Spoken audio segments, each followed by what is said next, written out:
Hey everybody, it's Tim from Linessa Farms Specialty and Heirloom Livestock. Thanks for joining us again today. As always, you can contact us at our website at www.linessafarms.com. Send us an email at customerservice@linessafarms.com or give us a call at the number listed below. Today, we are continuing with our Small Farm Snapshot series talking about sheep breeds.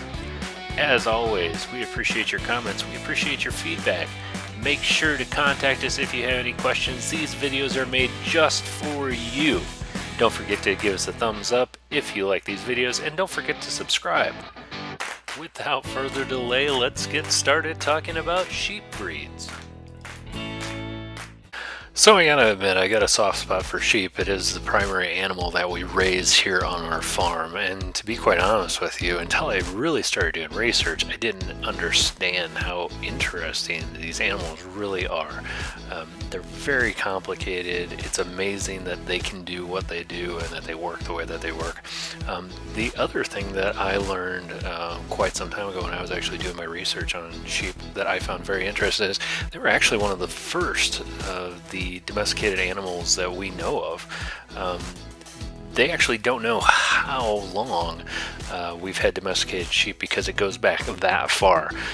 They are finding records way back in ancient Mesopotamia, and many experts believe that this is one of the very first animals that was domesticated by humans. Our astrological signs, like the sign of Aries, Ram is the sign of Aries. They were worshipped in Egypt.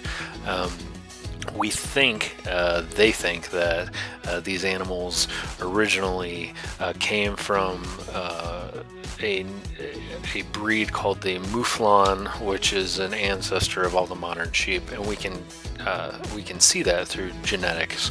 Now we can look at DNA.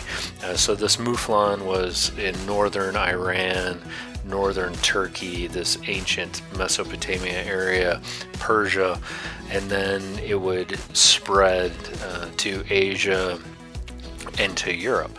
So these ancient breeds of sheep gave way to the more common sheep breeds that we know today. We still have some of these really old kind of transitional sheep breeds around today, even like the Shetland or the Jacob sheep or the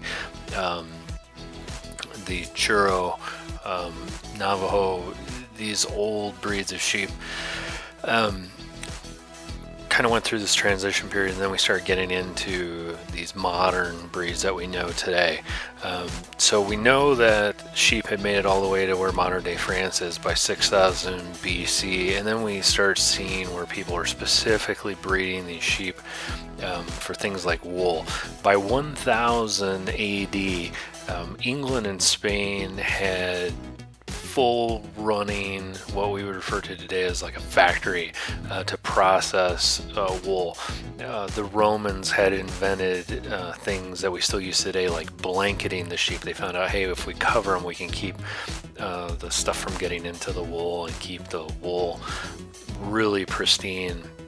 And then along comes Spain, and Spain bred sheep specifically for wool, and they got this fantastic wool sheep that you have probably heard of today, the Merino sheep, and they held a stronghold on these sheep for years and years and years.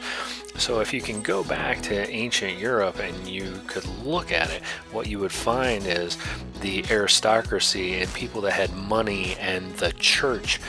These were the people that owned all the sheep. And why is this? Well, because by owning the sheep, they essentially own the wool. And by owning the wool, they can bring about great deals of money.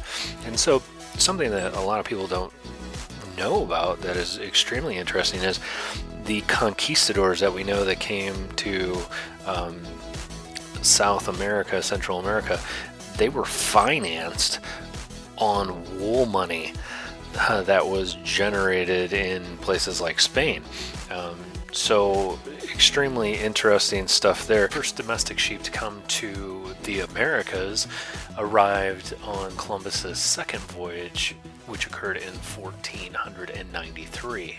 The sheep that came with Columbus weren't exactly the sheep that we know of today when the average person thinks of sheep in the United States. These were the ones that you saw the pictures of earlier in the program, like the Navajo churro that would go on to settle and kind of become the sheep that were synonymous with the lower southwest United States. It wouldn't be until the colonies started to form in the United States when we would actually get these wool sheep that we know of today. Now, the sheep that we know of today are broken down into lots of different classes, and we have like 2,000 different sheep breeds in the world that are registered today, but that is going to have to be for another video. Thanks for watching. We really appreciate it. Don't forget to follow us on Instagram at Linessa_Farms. Look out for part 2 of this video series coming soon. Thanks for watching, and we will see you next time.